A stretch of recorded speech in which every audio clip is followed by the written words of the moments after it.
Paz do Senhor, meus irmãos. Irmãos, pode sentar, por favor. O pastor Marcelo tinha falado comigo acerca do tema, que era vida e propósito, porém tinha me dado o tema para hoje como sendo vida cristã com um propósito, não o chamado. Então eu preparei para os irmãos o estudo sobre vida cristã com um propósito. Pode colocar aí, por favor, para os irmãos acompanharem. Nosso texto hoje a gente vai basear em Daniel, capítulo 1, do versículo 8 até o versículo 17, aonde a gente vai ver que o cristão precisa ter um propósito, senão ele acaba se perdendo naquilo ao qual ele quer fazer. Então, Daniel, capítulo 1, versículo 8 até o versículo 17, nos diz o seguinte: E Daniel assentou no seu coração não se contaminar com a porção do manjar do rei, nem com o vinho que ele bebia. Portanto, pediu ao chefe dos eunucos que lhe concedesse não se contaminar. Ora, deu Deus a Daniel graça e misericórdia diante do chefe dos eunucos. E disse o chefe dos eunucos a Daniel: Tenho medo do meu senhor, o rei que determinou a vossa comida e a vossa bebida. Por que veria ele os vossos rostos mais tristes do que os dos jovens que são vossos iguais? Assim arriscareis a minha cabeça para com o rei. Então disse Daniel ao despenseiro, a quem o chefe do eunuco havia constituído sobre Daniel, Ananias, Misael e Azarias: Experimenta, peço-te, os teus servos 10 dias, fazendo com que se nos deem legumes a comer e água a beber. Então se veja diante de ti a nossa aparência e a aparência dos jovens que comem a porção do manjar do rei, e conforme vires te haja com os teus servos. E ele conveio nisso e o experimentou 10 dias. E ao final dos 10 dias, pareceram seus semblantes melhores. Ele estava mais gordo do que todos os jovens que comiam porção do manjar do rei. Desta sorte, o despenseiro tirou a porção do manjar deles e o vinho que deviam beber e lhes dava legumes. Ora, a esses 4 jovens, Deus deu o conhecimento e a inteligência em todas as letras e sabedoria. Mas a Daniel deu entendimento em toda visão e sonhos. Nesse nosso texto de hoje, a gente vai ver que Daniel fez um propósito, pode passar para o próximo slide, ele fez um propósito de não se contaminar com o manjar do rei. E nessa de não se contaminar com o manjar do rei, ele colocou em risco a cabeça daquele homem que era o despenseiro do rei, que tinha o propósito de alimentá-los. Mas ele disse assim: olha só, eu coloquei um propósito no meu coração, não vou me contaminar com isso aqui. Então, ele fez aquele propósito com aquele despenseiro, mas ele fez um propósito também com Deus. E agora Deus precisava honrar o propósito que Daniel fez. E quando ele fez esse propósito, Deus honrou tanto o propósito de Daniel, quanto dos seus 3 amigos, que foi Misael, Ananias e Azarias. Mas antes de entrar no estudo propriamente dito de hoje, gostaria de só mostrar para os irmãos o que é um propósito, né? Um propósito nada mais é do que uma grande vontade de realizar ou de alcançar alguma coisa. Então, quando eu tenho essa grande vontade, eu tenho um propósito. Pode ser também quando a gente quer alcançar aquilo que se busca atingir, um objetivo. Isso também é um propósito. E também pode ser o que se quer fazer, aquilo que se tem a intenção de realizar. Qual era o propósito de Daniel? Não se contaminar com as coisas da Babilônia, com os manjares do rei. Pode passar para o próximo slide. Então, quando ele falou que ele não queria se contaminar, ele colocou aquele propósito do seu coração: vou fazer a vontade de Deus. Pode passar, por favor? Ali a gente colocou na introdução, que vem dizendo o seguinte, que um fanático, ele é alguém que tem perdido a visão do seu objetivo. Aí ele faz o quê? Ele redobra os seus esforços para alcançá-lo. O fanático corre em círculo, mas não sai do mesmo lugar. E nós, cristãos, para que o cristão progrida na santificação e no aprendizado de como agradar a Deus, ele deve ter uma ideia clara de qual é o seu objetivo, ou seja, qual é o seu propósito. Embora a Bíblia torne claro esse objetivo, ele pode ser facilmente esquecido. Por isso é que nós, cristãos, estamos sempre falando aos irmãos, fala no domingo, fala na escola dominical, fala nos estudos bíblicos, porque a gente precisa sempre reiterar o propósito da nossa vida cristã, que é o quê? Servir a Deus de todo o nosso coração. Amém? Pode seguir então para o próximo slide. Deixa eu pegar ali o outro, meu computador.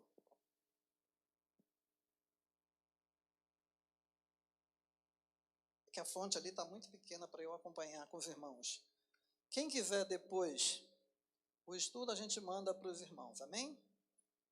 Vamos lá, no próximo slide a gente vem dizendo o seguinte, que na nossa vida a gente sempre estabelece propósitos que a gente quer alcançar, mas o que acontece? Nem sempre a gente tem capacidade suficientemente de persistir nesse propósito. Por exemplo, neste ano de 2020, quando nós chegamos na virada do ano, né, muitos de nós fizemos muitos propósitos. Alguns disseram que queriam engordar, outros queriam emagrecer, outros disseram assim, eu vou fazer uma dieta que é para eu ficar saudável. Uns ficaram de se matricular em alguma academia, outros falaram que queriam passar em algum concurso, e cada um fez um propósito. Mas poucos de nós tivemos a capacidade de persistir no propósito ao qual nós estabelecemos para as nossas vidas. Por quê? Porque ao longo do caminho algumas coisas vieram e atrapalharam os nossos propósitos, como foi falado aqui anteriormente, principalmente a pandemia foi um dos motivos que fez com que muita gente perdesse e esquecesse os seus propósitos. Então, nem sempre a gente consegue estabelecer, nem sempre a gente consegue realizar os propósitos aos quais nós nos propusemos. Próximo slide, por favor. Então, quando a gente faz o nosso propósito, agora a gente precisa correr atrás do propósito. Imagina que você quer ficar bem saudável, quer emagrecer, e você se matricula na academia. Será que você consegue ficar saudável e esbelto só em se matricular na academia? Não, precisa fazer o quê? Tem que ir à academia, tem que fazer as atividades, não é isso? E muitas vezes a gente quer viver uma vida cristã e a gente não quer, a gente acha que vai acontecer assim do nada, né? Eu já venho à igreja, então eu já estou dentro do meu propósito. Não, eu tenho que correr atrás desses objetivos a serem alcançados, senão eu não consigo atingir o meu propósito. Pode passar para o próximo slide, por favor. Quando a gente lê lá em Gênesis, capítulo 39, versículo 2, o versículo 9, o versículo 20, pode colocar, por favor, aí. Gênesis, capítulo 39, versículo 2 e versículo 9. A gente vai ver que José também ele estabeleceu um propósito na sua vida. Qual foi o propósito que José estabeleceu na sua vida? Ele disse assim, eu não quero pecar contra o meu Deus. Olha lá. E o Senhor estava com José, e foi homem próspero, e estava na casa de seu senhor egípcio. Para quem, só relembrando o evento, José foi vendido como escravo pelos seus irmãos para um homem chamado Potifar. Então, lá na casa de Potifar, ele tratava ali fielmente as coisas do seu senhor, e ele também era fiel a Deus. E quando ele estava lá na casa do seu senhor, ele fazia as coisas com tanto esmero, que o versículo 9 diz o seguinte, que ninguém, olha como é que ele tratava José, como é que Potifar tratava José, quando ele vai falar com a mulher dele.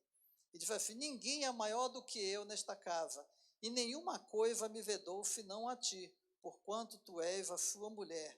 Como, pois, faria eu tamanha maldade e pecaria contra Deus? Qual o propósito que José estabeleceu no seu coração?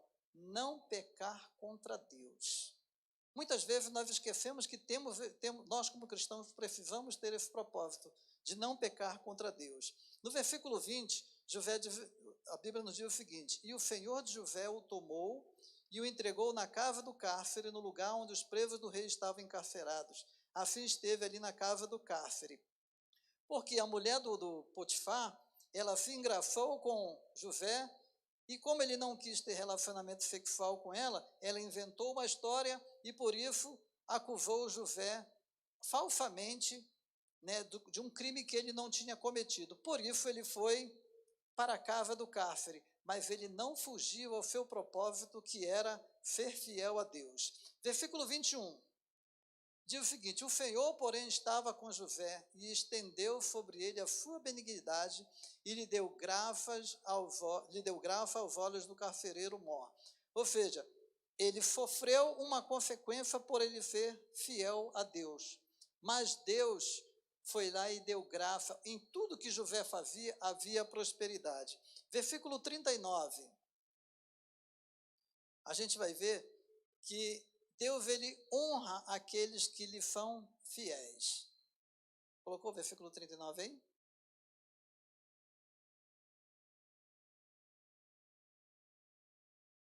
Deixa eu pegar então na minha Bíblia aqui. Os irmãos acompanhem então na Bíblia aí. Gênesis 39, versículo 39. Dia de estudo bíblico, a gente sempre anda com a Bíblia, né?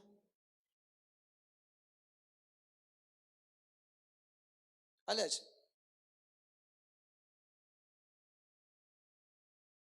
mas não tem o 39 aqui, passou aqui. Acho que eu pulei um versículo aqui.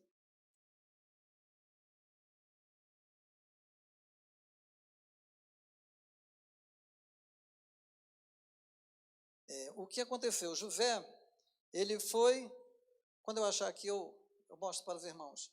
O que aconteceu? José foi fiel a Deus, não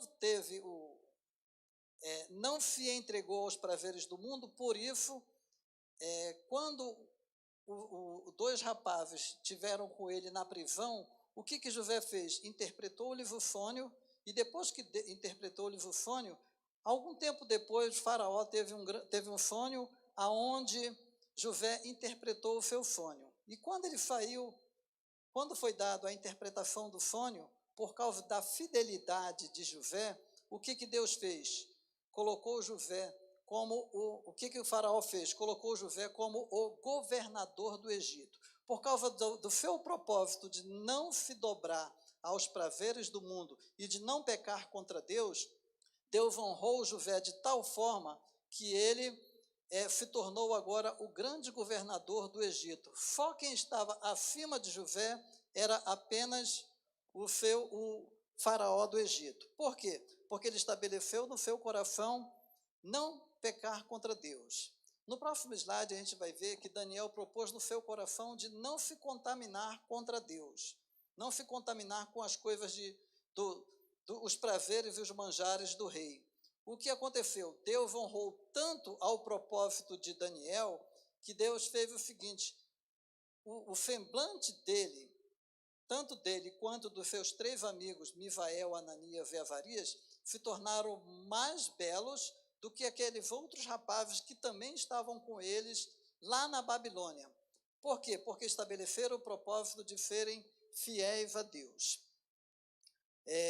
Quando a gente lê em Daniel, capítulo 3, e versículo 28 e o versículo 29, a gente vai ver que aconteceu, no capítulo 3 de Daniel, a gente vai ver que esses 3 amigos de Daniel, Misael, Ananias e Azarias, que também ficaram conhecidos como Sadraque, Mesaque e Abednego, eles também fizeram um propósito no seu coração, de não adorar a estátua que Nabucodonosor havia colocado para que todo mundo pudesse adorar. Então, no capítulo 3 de Daniel, logo no início, a gente vai ver que Nabucodonosor fez uma grande estátua e disse assim: quando vocês ouvirem o barulho, o som da buzina, da gaita, do pífaro, tudo, quando vocês ouvirem a orquestra tocando, todos deverão se prostrar e adorar aquela grande estátua. Mas aí aqueles 3 rapazes, eles fizeram o seguinte: nós não vamos nos prostrar. Então, quando todo mundo se prostrou, aqueles 3 rapazes, eles continuaram de pé e não adorar aquela estátua. Quando chegou ao conhecimento de Faraó de que aqueles 3 rapazes não se prostravam diante da estátua, ele perguntou assim: é verdade, ó Sadraque, Mesaque e Abednego, que vocês não se prostram diante da estátua que eu coloquei? E eles falaram: sim, é verdade, sim. Nós só nos prostramos diante do nosso Deus. E Faraó ficou furioso, Faraó não, Nabucodonosor ficou furioso e disse assim: então lança na fornalha esses rapazes, porque eles estão desobedecendo a minha ordem. Então aqueles 3 rapazes foram lançados na fornalha. Muitas vezes nós fomos colocados na nossa vida em provação, às vezes no trabalho, quando alguém diz assim: olha só, se ligarem para mim, diz que eu não estou, né? Inventa uma mentira qualquer e diz que eu não estou. Ou então, às vezes, tem alguns pais que dizem para os filhos: diz que eu não estou. Chegou o cobrador para cobrar, né? Diz assim: não, filho, diz que eu não estou em casa. E, às vezes, alguém superior a nós nos impõe uma ordem que faz com que a gente venha a pecar contra Deus. Mas quem tem propósito de servir a Deus, ele permanece fiel, mesmo que venha a sofrer as consequências. E aqueles 3 rapazes sofreram a consequência de quê? De serem lançados lá na fornalha. Mas lá na fornalha, por causa da fidelidade deles, por causa do propósito que eles estabeleceram em seu coração, o que aconteceu? Deus os livrou. E no versículo 28 e versículo 29, Nabucodonosor diz o seguinte: falou Nabucodonosor dizendo: bendito seja o Deus de Sadraque, Mesaque e Abednego, que enviou o seu anjo e livrou os seus servos que confiaram nele, pois violaram a palavra do rei, preferindo entregar os seus corpos para que não servisse nem adorasse algum outro Deus, senão o seu Deus. Versículo 29. Por mim, pois, é feito um decreto, pelo qual todo povo e nação e língua que disser blasfêmia contra o Deus de Sadraque, Mesaque e Abednego seja despedaçado e as suas casas sejam feitas em monturo, porquanto não há outro Deus que possa livrar como este. Quando nós nos propusemos a fazer a vontade de Deus, o nosso Deus, ele é glorificado, seja no trabalho, seja em casa, seja na escola, seja em qualquer lugar. Porque esse é o propósito de Deus, que a nossa vida seja uma vida de exemplo para o mundo, para que o nome do nosso Senhor seja glorificado. Amém? Então, é fácil a gente cumprir os propósitos, de alcançar os propósitos? Nem sempre. Né? A gente sofre retaliações, como aqueles 3 rapazes, eles sofreram essa retaliação. Deus, às vezes, até deixa que a gente chegue ao perigo. Porém, ele diz que se entrar nas águas, o rio não te submergirão, se entrar pelo fogo, você não vai se queimar. Por quê? Porque Deus, ele peleja por aquele que se propõe a servi-lo. Então, uma vida sem propósito é uma vida sem perspectiva. Então, tem muita gente hoje vivendo por viver, mas nós, como cristãos, precisamos ter uma vida com propósito. Qual o nosso propósito na nossa vida aqui na Terra? Você já parou para pensar qual o seu propósito? Por que Deus te criou? Será que Ele criou por acaso? Sem propósito nenhum? Deus sempre cria a gente para um propósito específico. E a gente precisa descobrir qual o nosso propósito. Se você ainda não escolheu, ainda não encontrou o seu propósito, comece a refletir, comece a escrever e comece a fazer propósitos de vida. Se você não achar motivo nenhum, pelo menos escolha o principal propósito, que é servir a Deus e ter o seu nome escrito no livro da vida. Porque esse é o propósito de todo cristão, deve ser o propósito de todo cristão, servir a Deus com toda a fidelidade. Quando a gente lê lá em 1 Coríntios, capítulo 7, aliás, 1 Coríntios, capítulo 9, e o versículo 25, 1 Coríntios 9, 25, a gente vai ver que o apóstolo Paulo vem falando que o atleta, ele se prepara durante muito tempo, né, para uma corrida, por exemplo. E nessa que ele está se preparando, ele se abstém de muita coisa.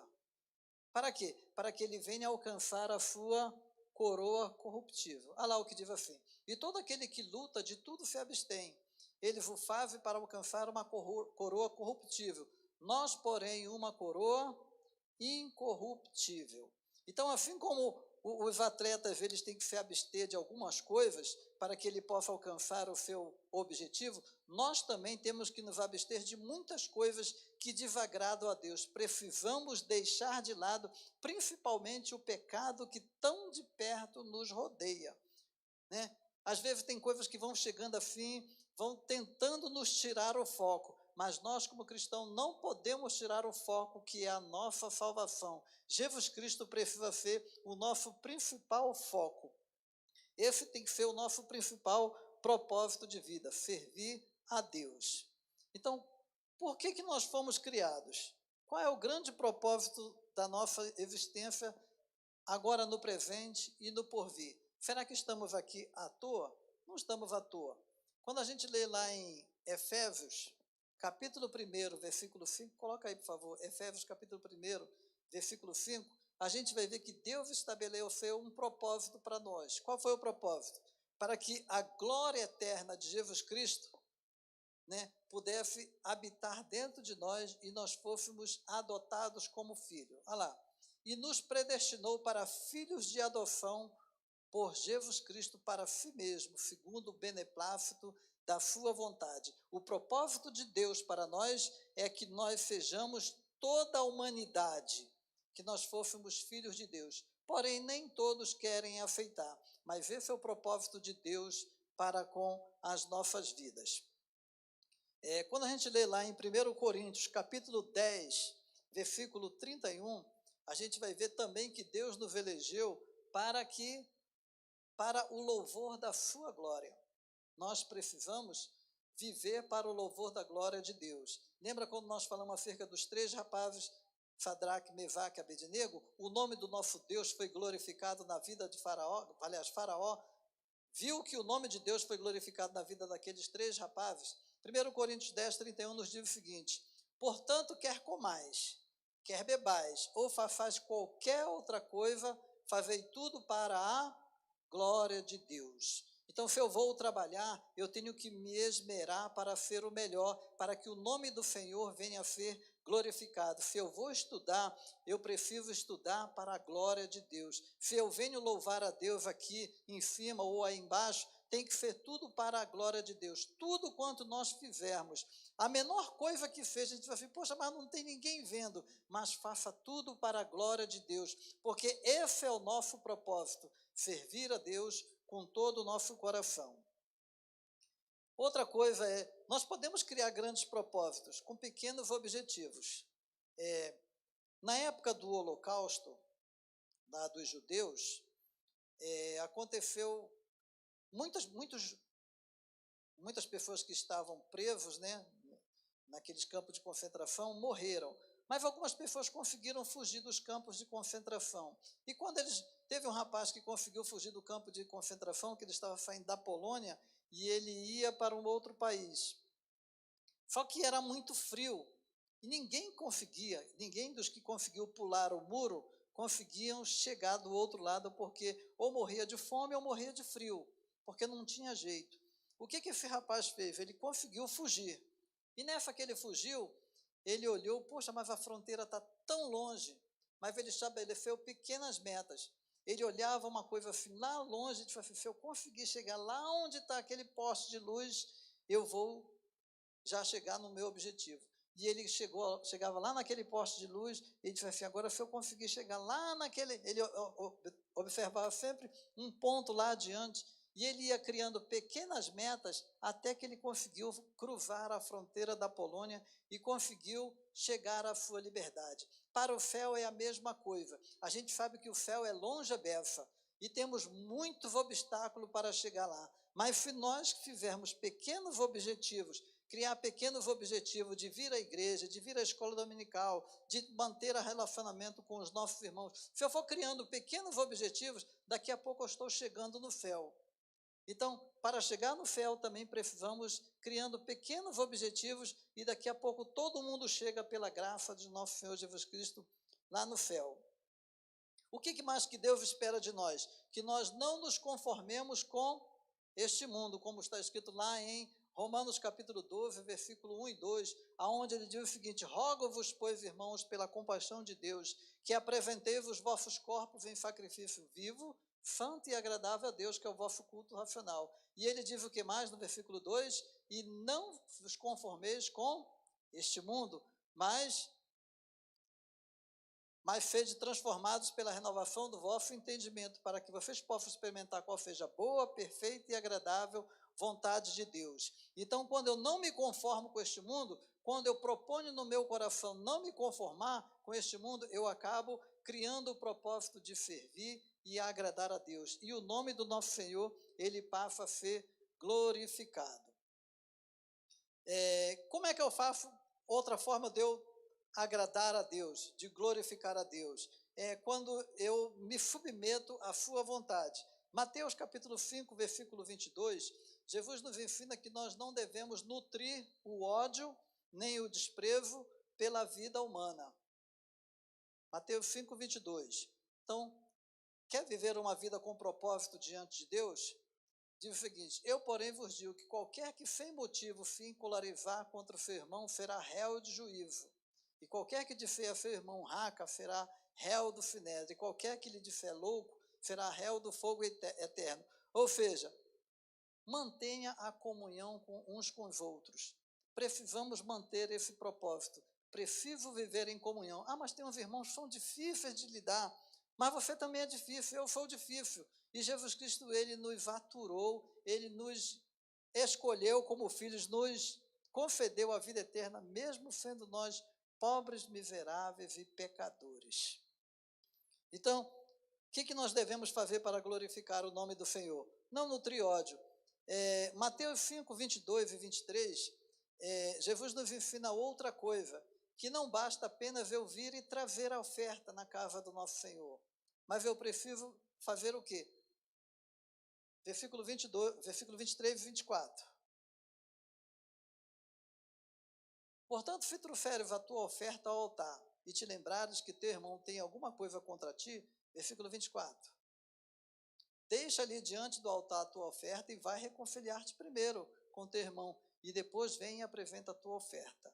Quer agradar a Deus? Viva em comunhão uns com os outros. Mas aquele irmão é insuportável. Mas viva em comunhão, porque lá no céu nós vamos viver com todo mundo em comunhão. E aqui na terra é que a gente aprende esse momento de comunhão. A lâmina, ela é amolada, o ferro batendo com o ferro. Então, é um crente que é difícil, o outro que é difícil também, e assim a gente vai se ajustando para chegar no céu. Segundo Timóteo, capítulo 2, versículo 22, o apóstolo Paulo, ele dá uma recomendação para Timóteo, que ele fala que nós devemos nos afastar dos desejos imorais. Foge também das paixões da mocidade, e segue a justiça, a fé, o amor e a paz com os que, com um coração puro, invocam ao Senhor. Então, que possamos estabelecer propósito de fugir. Mas todo mundo faz isso. Mas você não é todo mundo. Você é uma pessoa lavada e remida pelo sangue de Jesus Cristo. Então, você não é todo mundo. Você é uma pessoa especial. Outra, vivendo os compromissos do casamento, né? Principalmente para os casados. Mas as pessoas fazem assim, mas nós não somos iguais aos outros, né? Tem gente que quando casa faz uma aliança de casamento, daqui a pouco esquece-se. Quer agradar a Deus? Mantenha os compromissos da aliança. Outra coisa, Mateus capítulo 5, versículo 36 e versículo 37, Jesus ele vem nos ensinando que nós não devemos jurar, né? Mas devemos ser honestos nas nossas palavras. Olha lá, diz o seguinte: nem jurarás pela tua cabeça, porque não podes tornar um cabelo branco ou preto. Então tem gente que, seja porém o vosso falar sim, não, porque o que passa disso é de procedência, é procedente do mal. Então tem muita gente que está querendo que a sua palavra tenha firmeza, eu juro que é isso. O crente não precisa fazer isso. Ele basta ter a palavra. Mas, infelizmente, estamos vivendo uma sociedade em que nem a palavra mais, né, até o que está escrito em contrato, ultimamente, não tem sido cumprido. Mas o crente, ele precisa, empenhou a palavra, como diz lá no Salmo 15, aquele que empenha a sua palavra, quem é que vai morar no céu? Aquele que empenha a palavra e cumpre. Amém? E esse é um modo que nós fazemos para agradar a Deus. Não devemos buscar a justiça com as próprias mãos, mas evitar a vingança, a represália e a retaliação. Mas tem gente que piva no nosso pé. Mas, irmão, suporte, né? É difícil? É, mas Jesus Cristo nos ensinou que a gente precisa aprender a suportar. Temos que perdoar. Essa é a parte aqui que é bem difícil para muitos de nós, né?